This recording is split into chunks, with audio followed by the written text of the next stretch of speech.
Opa, e aí, minha gente? Tudo bem? Tudo tranquilo? Como estamos? Numa boa? Claro que estamos numa boa. Não é, moçada? Então, seguindo aí nossos estudos, nosso planejamento, a aula agora é um comentário de alguns exercícios passados para casa, né? Da aula de JK, Jânio e Jango, certo? Então, o que a gente vai ver aqui, na verdade, é três exercícios. Peguei três, um de JK, um de Jânio e um de Jango, para comentar aqui com mais calma, mais tranquilamente. E o restante a gente vai fazer na live. Beleza? Nossa live de segunda. Show de bola? Então é isso. A gente vai ver aqui hoje os exercícios da página 223, exercício 3, página 225, exercício 3 e página 226, exercício 5. Beleza? Então já pega aí a tua apostila e traz pra gente fazer junto. Pode ser assim? Ótimo, ótimo, ótimo. Então, vamos lá, hein? Posso começar? Vou começar. Já deu tempo de pegar a apostila. Na verdade, você já tem que começar aí a aula com a apostila perto de você, né, cara? Pra gente já não perder esse tempo. Já sabe que, mesmo que seja uma aula de conteúdo, tu tem que estar com a apostila para ir acompanhando, né? Uma folha para ir fazendo alguma anotação ou outra. Você tem que estar esperto aí, cara. Beleza? Então, beleza. Vou começar, hein? Tá? Vou descer aqui. Vou passar o slide pra gente ver qual é o exercício. Bom, então vamos lá. Pergunta aí. Pergunta não, né? Pede pra gente explicar o plano de metas de JK. Bom, Juscelino é um médico mineiro. Ele, se eu não me engano, é um candidato do PSD e que fez uma coligação, tá, com outros partidos varguistas, tá? E entre eles aí o próprio Jango, né? O João Goulart como vice. E a chapa dele ganha. E aí não sei se você lembra daquela história que eu falei, daquele grupo que saiu do poder lá com a Revolução de 30 e tá tentando voltar. Não foi dessa vez ainda. Eles saíram em 30, a gente está falando aqui de uma eleição em 55. Então já são 25 anos, cara. Entendeu? Que eles saíram e não conseguem voltar, muito por conta do varguismo. Muito por conta dessa herança do varguismo, né? Da prática. E olha que o Vargas teve uma ditadura, né? Então você vê como a figura dele era muito forte, era muito carismática.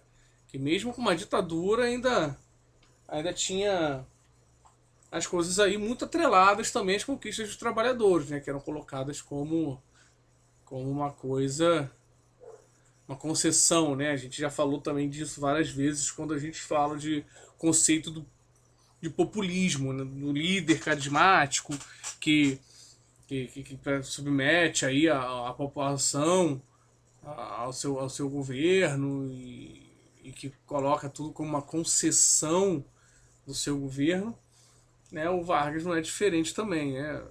Como se o Vargas tivesse dado o concedido os direitos da população, né? Os direitos trabalhistas para a população. Então ele é o pai dos pobres e ainda se matou, enfim, uma série de eventos traumáticos, né, que fazem a figura dele ficar ainda maior. Mas então vamos lá. Então o plano de metas é um plano nacional desenvolvimentista que vai combinar a ação do Estado com a ação de capitais externos. a entrada de indústrias, principalmente automobilísticas e de outros setores, que vão fomentar emprego, né, o consumo. O governo JK é um momento de, muita, de muito otimismo. Surge a Bossa Nova na década de 50. Né? Esses anos de JK é quase como se fosse a nossa década de ouro. Assim, né? Não é à toa que a Globo tem duas minisséries da Globo que são muito boas. Uma é Anos Dourados, que fala justamente desse período dos anos 50 no Brasil, aquela coisa, né? O otimismo e tal. E o Anos Rebeldes, que aí já fala mais da década de 60 em diante, que é esse período mais do eita ferro, da ditadura militar, tá certo? Então, o plano de metas era isso, eram metas de desenvolvimento que tinham que ser atingidas para o crescimento do país, tendo como orientação o nacional desenvolvimentismo que vem desde de Vargas, tá? E ele tinha um slogan, né, famoso que a gente sempre usa quando fala do JK, que é o 50 anos em 5, né? Que esse plano de metas faria o Brasil crescer em 5 anos o que deveria crescer em 50, né, para acelerar esse processo de desenvolvimento aí. Então a gente tem a resposta agora aí na sua tela, a resposta oficial do seu livro, que fala exatamente o que eu estou falando para vocês aí, né? Focava o desenvolvimento no setor de energia, transporte, alimentação, siderurgia, petróleo e educação. Você vê que todo mundo diz que foca em educação, né? Pois é. Transporte, olha lá. Enfim. Tá aí o plano de metas. Tranquilo? Posso ir para a próxima? Vocês já viram aí direitinho. De qualquer forma, também vocês têm acesso a esse PowerPoint. Né? Depois vocês podem pegar e ver isso quantas vezes vocês quiserem. Pode passar essa aula quantas vezes quiserem também. Beleza? Posso ir para a próxima? Deixa eu ver quanto tempo aqui eu tenho. Beleza, vamos lá que a gente está chegando na metade, ainda tem duas questões. Então vamos lá. A próxima já fala de Jânio Quadros, eu peguei uma de cada. Beleza? Então, ó, explique a afirmação. Alguns historiadores acreditam que Jânio Quadros se utilizou de uma manobra política mal sucedida ao renunciar ao cargo de presidente da República em 61. Bom, vamos contextualizar isso aí. Nas eleições que elegeram o Jânio, né, finalmente a UDN, que é a representante daquele grupo que perdeu o poder com a Revolução de 30, finalmente ela consegue eleger um candidato. Ela consegue retornar ao poder depois de 30 anos. 30 anos. Sai com a Revolução de 30, volta ao governo quando o Jânio toma posse em 1930, em 1960. Então, ele ficaria até 65, né?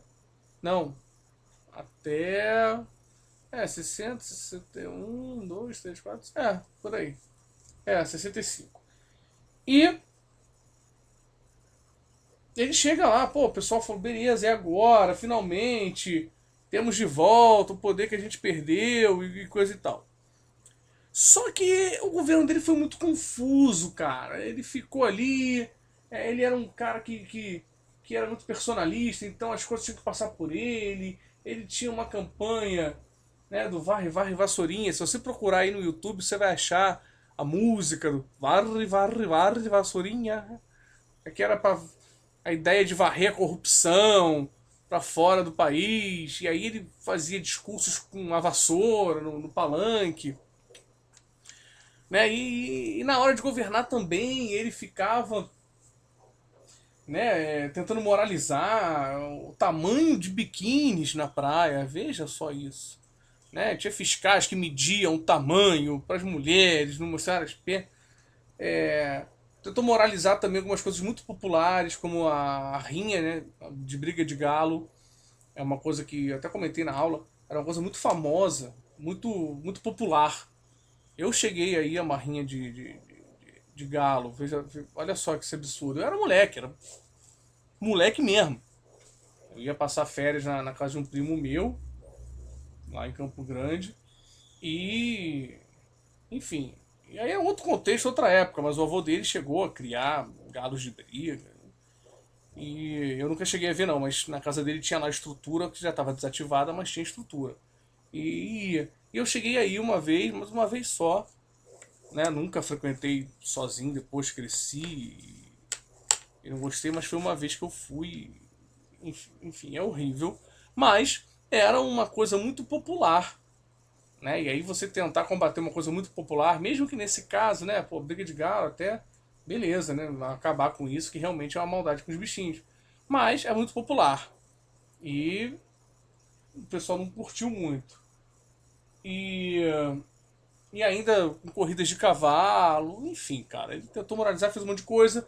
E aí na política externa se aproximou de países socialistas, comunistas, voltou a ter relação com a União Soviética, recebeu Che Guevara aqui no Brasil e condecorou ele, deu uma medalha, a maior honraria do governo brasileiro, que é a medalha da Ordem do Cruzeiro do Sul, que deu para ele também essa medalha. O Jango, por exemplo, foi para a China retomar contatos comerciais porque ele queria uma política internacional independente, sem a necessidade de se alinhar a um grupo ou a outro. Por que eu não posso fazer negócios com capitalistas e socialistas ao mesmo tempo?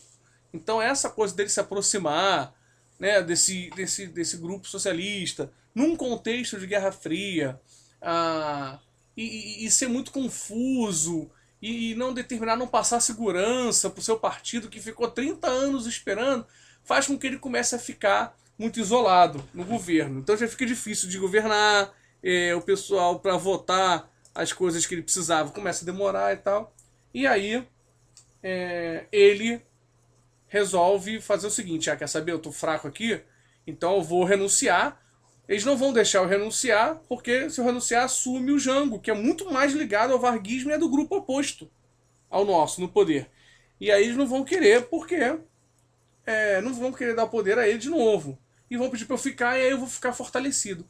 Só que o Congresso aceitou a renúncia dele, porque na cabeça do Congresso talvez fosse mais fácil se livrar do Jango acusando ele de comunismo do que se livrar do Jânio acusando ele de comunismo, o cara que veio da UDN, né? Enfim, e aí foi mal sucedido. Não deu certo, né? Não deu certo, não conseguiram se livrar dele, tá? Vou passar logo porque meu tempo está acabando, então vamos para a última. De que forma o contexto do pós-guerra colaborou para o golpe civil-militar de 64 que retirou João Goulart do poder? O contexto do pós-guerra é esse que eu acabei de explicar.